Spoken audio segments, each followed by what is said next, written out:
वक्रतुंड महाकाय सूर्यकोटि समप्रभ निर्विघ्नं कुरु मे देव सर्वकार्येषु सर्वदा।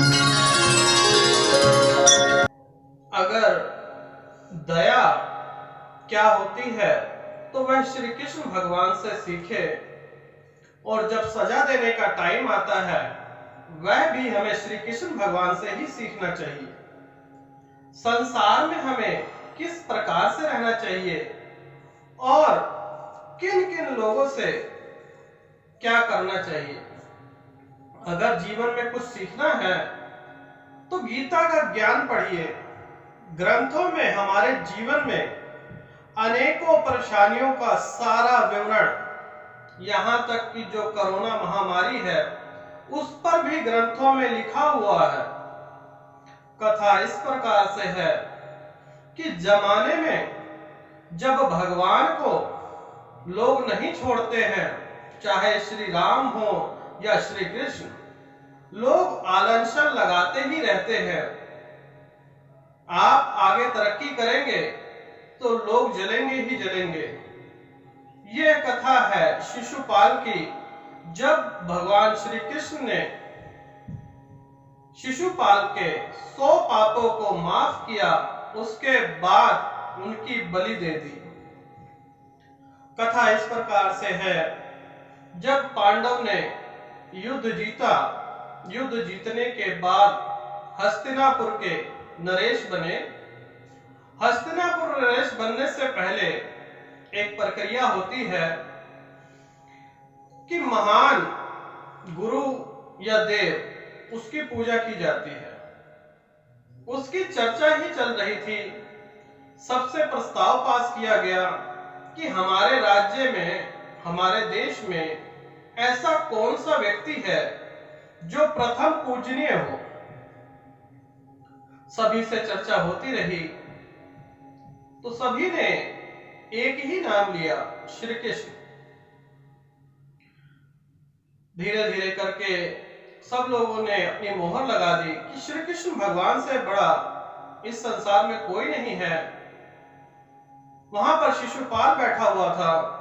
उसने विरोध किया कि वह घमंडी हत्यारा, आप उससे पूजा ना कराएं। कुछ राजागण उसके साथ हो लिए, लेकिन वहां पर बैठे हुए लगभग 90% लोगों के साथ सर्वमत से पास हुआ प्रस्ताव श्री कृष्ण भगवान के पक्ष में था। श्री कृष्ण भगवान और बलराम जी जब महल में आते हैं, राजभवन में तैयारी करते हैं, तो वह शिशुपाल तड़प उठता है कि मैं इतना विद्वान हूं तो मुझे क्यों नहीं प्रथम पूजा का अवसर मिलता है, इस श्री कृष्ण को क्यों मिलता है। वो तड़पते हुए भगवान श्री कृष्ण को गालियां देता है। कहता है कि तुम अपनी माँ का नाम बताओ, अपने पिता का नाम बताओ। कभी कहते हो देवकी नंदन, कभी देवकी ठाकुर। तो तुम्हें दोगले हो, तुम विनाशकारी हो, तुम दुष्टाचारी हो, तुम राजा नहीं हो। अनेकों गाली गलौज करते करते 90 गालियां उसकी पूरी हो गई। अब बलराम जी को तो बहुत गुस्सा आया। बलराम जी रोकने लगे। श्री कृष्ण भगवान को दया आई और श्री कृष्ण भगवान कहते हैं, दाऊ भैया सब्र रखिए, मैंने शिशुपाल की माता को वचन दिया है कि मैं इसके 100 अपराध माफ करूंगा। और 90 तो हो ही गए थे। तो भगवान श्री कृष्ण गिनती गिनते जाते हैं, शिशुपाल गालियां देता जाता है।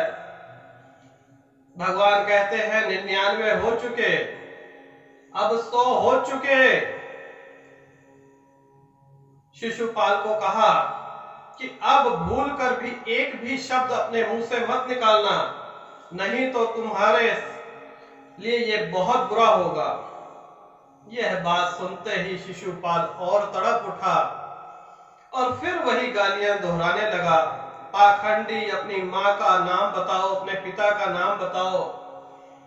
और भगवान ने सुदर्शन चक्र निकाला और गर्दन अलग कर दी।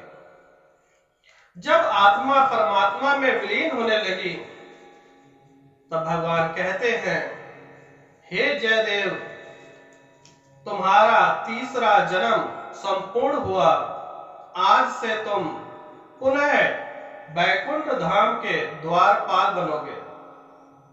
तो आप लोग जानते हैं कि भगवान श्री कृष्ण ने अपने द्वारपाल जय, जो इस जन्म में शिशुपाल के नाम से मशहूर था, उसका वध करके उसे बैकुंठ धाम पहुंचाने के लिए ही धरती लोक पर जन्म लिया था।